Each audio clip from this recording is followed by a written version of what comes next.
Olá, eu sou a Carol Nogueira e esse é o Item Mais da CNN.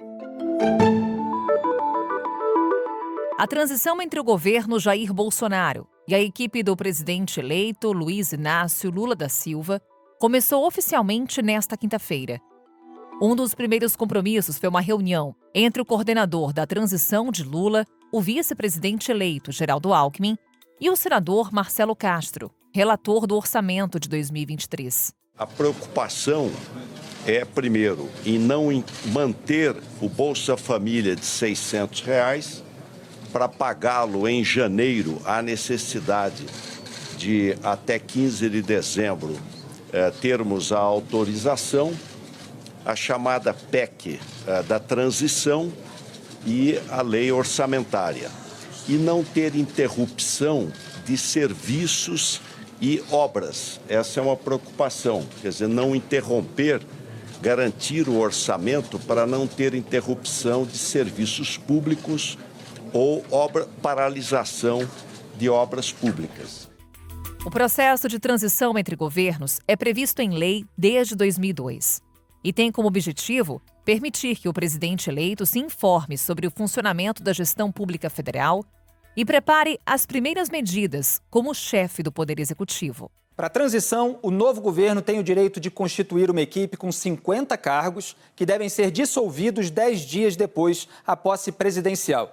Um desses integrantes é o coordenador. No caso do novo governo, Geraldo Alckmin foi designado para esse cargo. Todas as nomeações são feitas pelo ministro-chefe da Defesa Civil, no caso Ciro Nogueira, da Casa Civil. Pela lei, a equipe de transição tem acesso garantido a contas públicas, programas e projetos do governo federal. Lembrando que, por ser algo presente na legislação, o processo de transição não depende de autorização presidencial.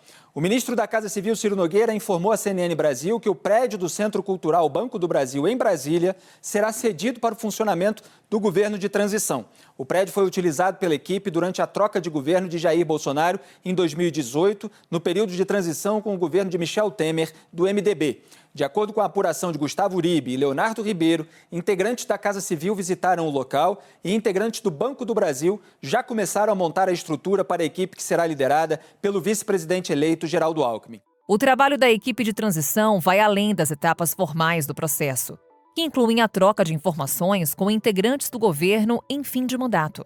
Outro ponto importante é a articulação com o poder legislativo. Nos bastidores, então, essa movimentação já começou lá dentro do Congresso Nacional, né? O líder do governo na Câmara, Ricardo Barros, está conversando já com parlamentares da oposição. Telefonou ontem, por exemplo, para o deputado Valnei Queiroz, do PDT, para discutir, entre outros pontos, o orçamento de 2023. Né? Essa proposta que já tramita na Comissão Mista de Orçamento deve ser votada, analisada lá pelo dia 19 de dezembro, mas a preocupação nesse momento da equipe de Lula é justamente por causa da falta de previsão orçamentária, né, de recursos para conseguir garantir, bancar programas que foram promessas ali na campanha do petista, como, por exemplo, a manutenção do Auxílio Brasil, que é o antigo Bolsa Família, no valor de R$ 600 a partir de janeiro.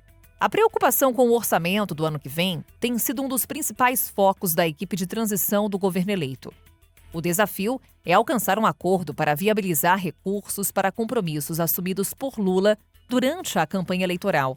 2 pontos são considerados pacificados. Um deles, recomposição do farmácia popular, que realmente o próprio Jair Bolsonaro, quando houve essa possibilidade na peça orçamentária de 2023, ele disse que seria recomposto, e Auxílio Brasil de R$ 600. Esses são os 2 pontos chaves que Marcelo Castro, senador, relator do orçamento, já sinalizou que deve acabar entrando na peça orçamentária. A questão é que há aí uma cesta de outros benefícios. A questão que a Basília Rodrigues trouxe mais cedo, o aumentar a faixa de isenção da tabela do imposto de renda da pessoa física, hoje de R$ 1.900 para R$ 5.000, que é a proposta tanto de Jair Bolsonaro como de Luiz Inácio Lula da Silva. Aí é uma negociação que deve ser feita no bojo da reforma tributária. Há também o Desenrola Brasil, aquele programa de renegociação de dívidas que entrou na campanha petista depois que o PDT anunciou apoio a Lula e Ciro Gomes manteve aquele silêncio sepulcral.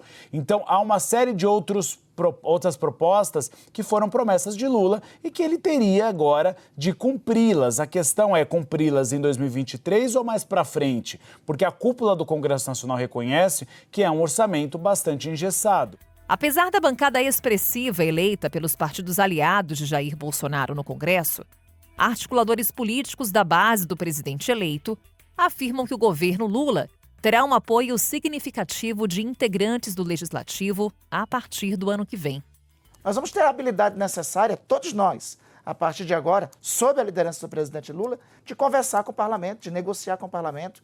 Ainda hoje eu almocei com o senador Renan Calheiros, né? Conversei com ele sobre todos esses dilemas. Eu estou muito convencido que nós vamos ter uma maioria parlamentar, tanto no Senado quanto na Câmara. Me arrisco, inclusive, a dar um número. Eu acredito que nós podemos ter até 60 parlamentares que apoiarão as medidas de governo no Senado e quase 300 que poderão apoiar na Câmara. Como o governo eleito começa a se articular para assumir o comando do país em 2023? O que já é possível observar a partir dos primeiros dias de trabalho da equipe de transição de Lula. Sobre essas questões, conversamos com a analista de política aqui da CNN, nossa parceira também de Item Mais, a Basília Rodrigues. Basília, seja muito bem-vinda mais uma vez.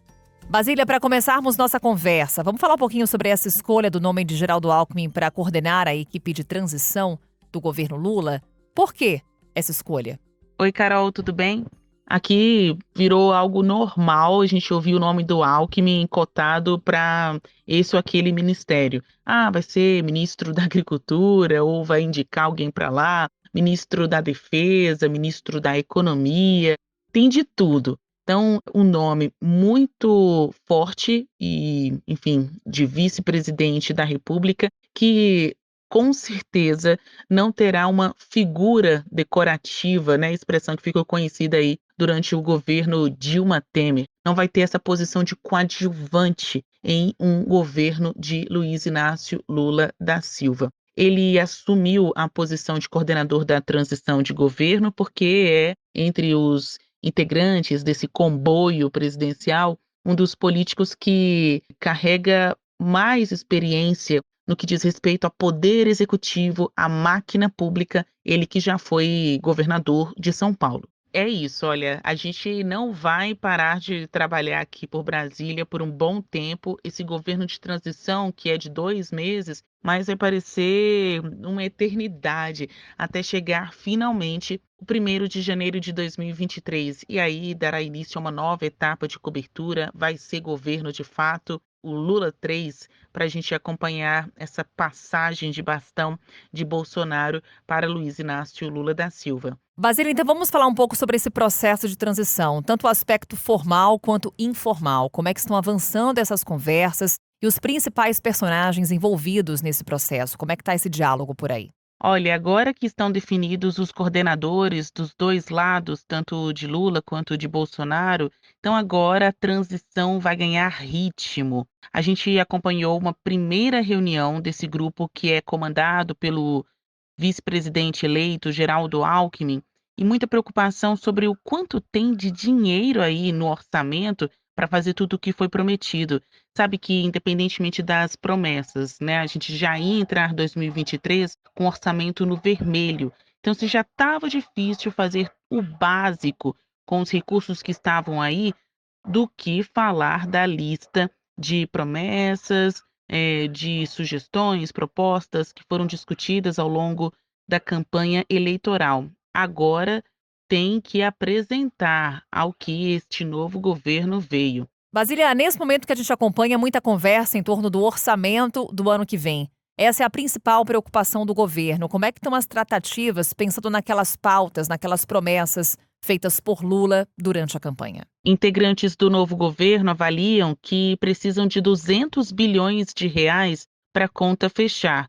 Só para falar de Auxílio Brasil, que deve voltar a ser chamado de Bolsa Família, precisa de 50 bilhões de reais. Só assim, para garantir aqueles 600 reais que estão sendo pagos também a partir de 2023. A diferença, né, de 400 para 600 reais não está prevista no orçamento para o próximo ano. Já não estava com o candidato Jair Bolsonaro concorrendo à disputa.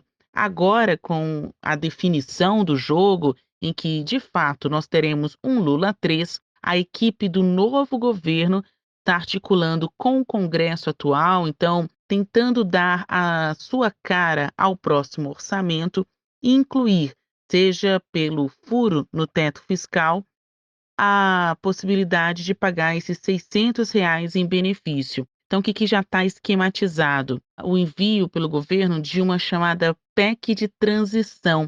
Ainda não se sabe exatamente o valor, se vai ficar naquela casa dos 200 bilhões de reais mesmo. É muito dinheiro fora do teto fiscal, um teto que já vinha sendo comprometido pelos gastos extras do governo atual. Esses gastos influenciam no quanto o governo quer preservar para colocar em investimentos. Existe aí uma lista de obras ainda paralisadas e propostas no campo da infraestrutura que o governo eleito se comprometeu a fazer caso passasse pelo crivo das urnas. Você percebe como essas propostas ficam bem bonitas ali no programa de governo, na peça publicitária da campanha, mas é difícil encontrar espaço mesmo na peça orçamentária, o que de fato tem no cofre para gastar. Eles estão numa fase de apontar as prioridades das prioridades, porque tem que cumprir com alguns dos seus compromissos de campanha, algumas das suas promessas. A gente está falando muito de Auxílio Brasil, mas tem a recomposição do Farmácia Popular, tem ainda a promessa, Carol, de ampliar a faixa de isenção do imposto de renda. O governo, entre as medidas, está pensando aí em como encontrar dinheiro para ampliar a isenção que hoje é para aqueles que recebem até cerca de R$ 1.900 para algo como R$ 2.500 ou até para quem recebe até R$ 5.000. Tem muitas outras propostas aí em discussão no Congresso. Fato é que a correção da tabela do imposto de renda está aí entre os itens que estão buscando espaço, caminho para caber no orçamento do ano que vem. Basília, nessa semana a gente conversou com Gustavo Uribe, a gente trazia aqui uma bolsa de apostas para a composição dos ministérios. O que a gente já sabe em termos de nomes que vão compor o terceiro governo Lula? Olha, pelas contas, o novo governo terá pelo menos 33 ministérios. E tá assim, aceitamos currículos, porque toda hora chega um nome novo. A gente lembra que Lula conseguiu alcançar a vitória tendo lado a lado uma frente ampla, né, reuniu diversos partidos diferentes ideologicamente entre si, a propósito, e que agora estão fazendo indicações para a equipe de transição. Então, esta equipe que vai acompanhar o novo governo Lula nessa fase de transição já tem a indicação, a marca das legendas que estiveram com Lula no caminho à volta dele à presidência da República.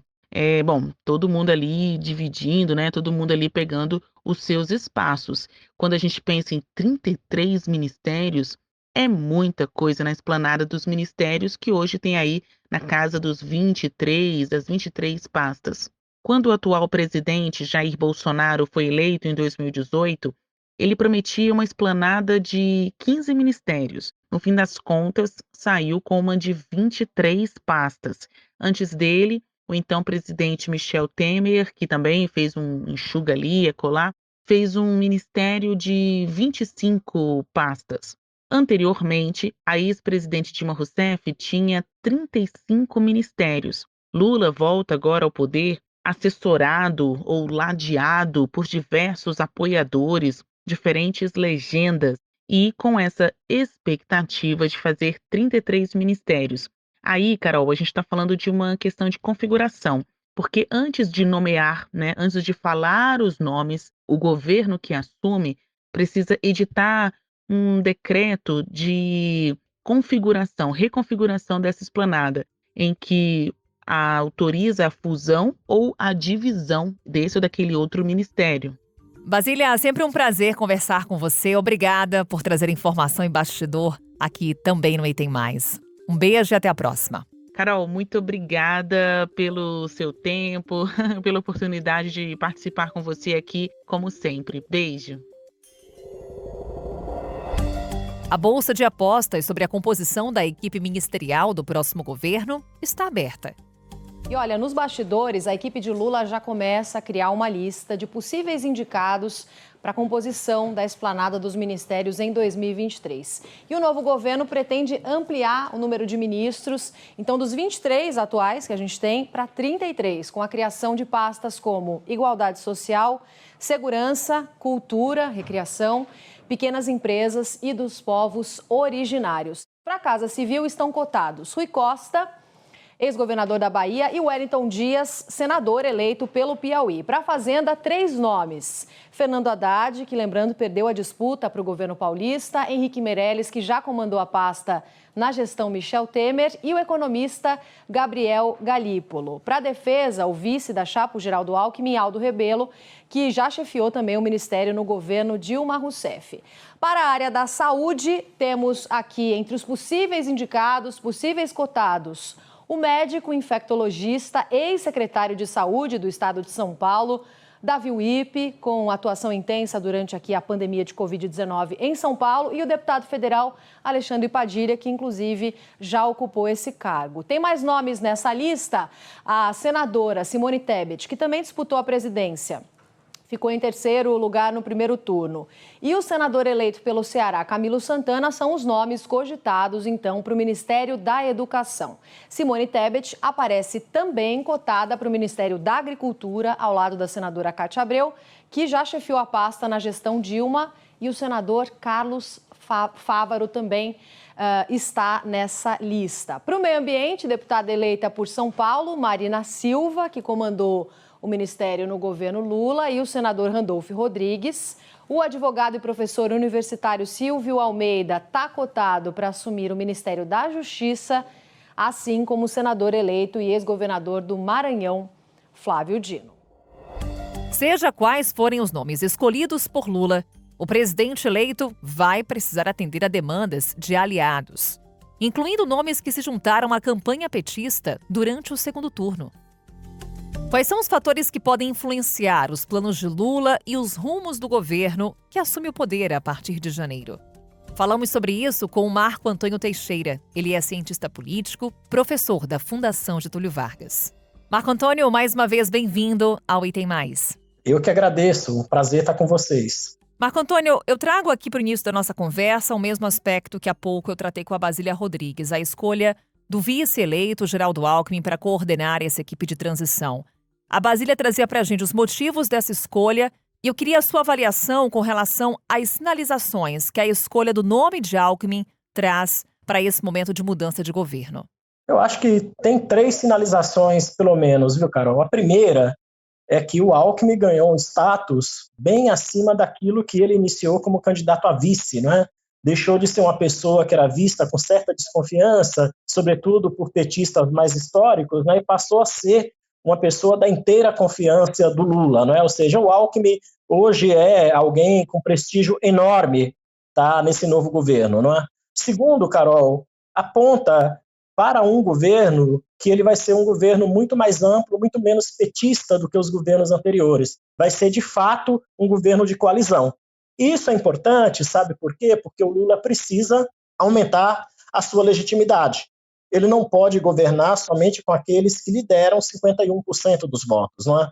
Portanto, ele precisa avançar para segmentos que, inclusive, tiveram aí próximos do Bolsonaro nesse segundo turno, para que ele, inclusive, aumente o seu grau de aceitação no país, não é? É assim que ele vai conseguir unir o país ou transformar os 2 Brasis num único Brasil, como ele fez crer para a gente que vai querer, não é? No dia do discurso, logo depois que o resultado foi anunciado, não é? E o terceiro é que essa equipe de transição chefiada pelo Alckmin, não é? Ela tem, de certa forma, obviamente, em companhia do Wellington Dias e da própria Gleisi Hoffmann, não é? Ela tem uma diversidade bastante grande que permite conversar com quase todos os atores governamentais, não é? Ou seja, não se está conversando apenas com o PT, está conversando com uma equipe de transição que tem o Alckmin, tem a Gleisi, tem o Wellington, mas tem gente do MDB, tem técnico, tem pessoas que, de alguma maneira, vão buscar, de certa forma, não apenas entender que o Brasil está sendo deixado nesse fim de governo Bolsonaro, mas vão dialogar com um conjunto de atores políticos, não é, que podem, de certa forma, fazer com que este governo que se inicia seja visto como um governo muito mais próximo, digamos assim, daquilo que a democracia nos recomenda, não é, que é, uma vez que o presidente é eleito, ele é governo de todos, do que o governo de uma parte do país. Então eu vejo com muitos bons olhos esse momento de transição, e nunca é inconveniente nós lembrarmos para o ouvinte, Carol, que a transição tem regra, tem lei, não é? Tudo isso que está sendo feito está previsto numa lei aprovada em 2002 e independe da vontade do atual presidente da República. Marco Antônio, alguns pontos que você trouxe nessa sua primeira resposta que eu gostaria de destrinchar com você. A começar por esse trabalho, essa missão que Lula terá de unificar o país. E aí não só um diálogo com a população, mas também com o Congresso, que tem o PL como maior bancada a partir do ano que vem. O quanto que a construção dessa base de apoio durante a campanha presidencial facilita a aprovação de pautas de interesse do futuro governo? Olha, Carol, uma coisa depende da outra. Nós temos agora também, para além da transição, a discussão sobre a sucessão na Câmara e no Senado, né? E, ao que tudo indica, o novo governo Lula tomou a decisão de não interferir no processo, o que é algo absolutamente correto do ponto de vista não apenas da separação de poderes, mas de quem precisa buscar o quê? Ampliar sua base de apoio, porque intervir numa disputa política nesse momento é jogar uma bola dividida. Então, muito provável que o Lula vá compor com o Lira, porque o Lira é franco favorito a continuar presidindo a Câmara dos Deputados. Não faz nenhum sentido o Lula fazer o que a Dilma fez com Cunha, né? Lançar um candidato do governo para poder ir para o embate, como a Dilma fez com Cunha. Isso criou um problema enorme com a Dilma, não é? E o Rodrigo Pacheco certamente teria dificuldade de pleitear a reeleição se o Bolsonaro tivesse sido reeleito. Com a eleição do Lula, o caminho para o Pacheco está mais pavimentado. O que eu estou querendo dizer? Que o desenho dessa equipe de transição, incluindo gente de muitos partidos, inclusive que não apoiaram o Lula no segundo turno, deve ter efeito na construção da governabilidade. Quanto mais segmentos diferentes o Lula trazer para o governo, para compor o governo, mais ele vai ter representatividade no próprio Congresso. Portanto, eu acredito que se o caminho for esse, tá? Ou seja, se para além da equipe de transição isso refletir na composição governamental, tá? A gente já escutou hoje que do Luciano Bivar que não vai haver oposição ao governo Lula como ponto de partida, não é? Agora há pouco, o próprio Edir Macedo disse à imprensa de que é preciso perdoar o Lula, é preciso trabalhar mais próximo dele. Então, assim, o clima para você construir, de certa forma, algo que não represente essa divisão rigorosa que o país teve nesse momento, ele está dado. E o Lula tem uma vantagem, viu, Carol? Ele tem 8 anos de experiência de governo, e conseguiu trazer, sobretudo para os 2 primeiros governos dele, setores antagônicos que conviveram dentro do governo, como o agronegócio, que ele precisa conversar urgentemente com o agronegócio, e tem a Simone Tebet, que faz essa ponte para ele, e também tinha no governo dele não só o agronegócio, como também o MST, algo que o Bolsonaro não conseguiu fazer. O Bolsonaro trabalhou apenas com setores próximos do governo, deixou os outros setores que não dialogavam com o governo praticamente à margem, não é, das decisões de políticas públicas do próprio governo. Ainda nessa linha de apoios, Marco Antônio, você cita, por exemplo, Simone Tebet, ela que foi candidata à presidência e atuou ao lado de Lula na campanha de segundo turno e é cotada para assumir um dos ministérios do próximo governo. Como é que fica esse trabalho também de construção de nomes indicados para as pastas ministeriais? Essa seria uma dificuldade para Lula conciliar tantos interesses na formação desse novo governo? Aí vai ter uma diferença grande para o Bolsonaro, né? Acho que a gente consegue voltar um pouco atrás e lembrar que o Bolsonaro não negociou com os partidos. Ele negociou com segmentos, conversou com o agronegócio, conversou com a bancada evangélica, conversou com segmentos empresariais para compor o governo. E qual foi o efeito disso sobre a governabilidade? Quase que nenhuma. Porque a governabilidade no Congresso se organiza pelas bancadas partidárias. O que o Lula já disse quando ele foi indagado acerca da Simone? Que ele quer a Simone, mas ele tem que conversar com quem? Com o MDB, que é o partido dela. Ele já fez uma sinalização forte para a Simone, não sei se isso já se confirmou, mas ao que tudo indica, a Simone e a Marina estão indo com ele para a COP, não é? Para a discussão da questão ambiental. O que também já é uma sinalização interessante, Carol. A Marina, meio ambiente, a Simone, agronegócio, não é? Ou seja, são dois segmentos que, em tese, se embatem, não é? Quando a temática ambiental está colocada. E está indo uma conferência global discutir o que, sobretudo, Carol, que voltou para a agenda agora? A preservação da Amazônia, a preservação do Pantanal e dos biomas, não é, em geral, do Brasil. Para a gente encerrar, Marco Antônio, o que a gente pode esperar agora, a sua aposta para os próximos dias, para o que será esse momento de transição, principalmente já acompanhando os últimos acontecimentos? Olha, o grande desafio do Lula agora é adequar o orçamento, tá, àquilo que ele julga ser fundamental para o seu primeiro ano de governo, não é? Então, já colocou aí como o auxílio emergencial como algo que tem que continuar a qualquer custo, né, no mesmo valor de 600. É bom a gente lembrar, não havia previsibilidade para que isso fosse continuado em 2023, o orçamento previa só até dezembro, não é? Como colocou em questão aí também que se consiga recurso para algumas políticas sociais, tá? Então, assim, você tem o desafio da adequação orçamentária. Esse novo governo Lula só vai ter seu próprio orçamento para 2024, que é quando ele faz o orçamento. O orçamento de 23 é feito ainda para o governo Bolsonaro. Esse é o momento de buscar ajustar. E a equipe de transição vai ter um diagnóstico de como está o governo nesse momento, como estão as políticas públicas, o que está faltando, onde que está paralisado, para também tomar as suas decisões. Mas eu acho, Carol, eu penso que é essa amplitude do governo, se ela for conseguida, que vai aumentar a legitimidade do governo. Se o governo Lula entrar num processo de governar só com seus pares, essa crise que a gente está vendo agora, de gente bloqueando rua, de gente, de certa forma, pedindo intervenção militar, ela dificilmente vai se resolver tão cedo. Por isso que é muito importante para o governo Lula buscar ampliar a legitimidade e isolar cada vez mais esses movimentos que apostam na instabilidade da democracia. A conferir, então, os próximos passos, desdobramentos e como se dará essa transição de governo. Marco Antônio, mais uma vez, obrigada por essa conversa. Até uma próxima. Um abraço. Até uma próxima. Um abraço a você. O Item Mais de hoje fica por aqui. Voltamos na segunda-feira com outro assunto. Um ótimo fim de semana para você. A gente volta a se encontrar. Até lá. Com a minha apresentação, Carol Nogueira, este podcast foi produzido pela Maremoto para a CNN Brasil. Roteiro e pesquisa, Lucas Scherer. Revisão editorial Maremoto, Amanda Mira. Pauta e produção, Danilo Santana e Cecília Fernandes. Edição e sonorização, Ana Mariquito. Coordenação geral, Paula Weinberg e Felipe Gomes. Coordenação de produto, Verônica Schneider. Coordenação editorial, Diego Toledo. Você também pode ouvir o Item Mais no site da CNN Brasil. E aproveite para conhecer os nossos outros programas em áudio. Acesse cnnbrasil.com.br/podcasts.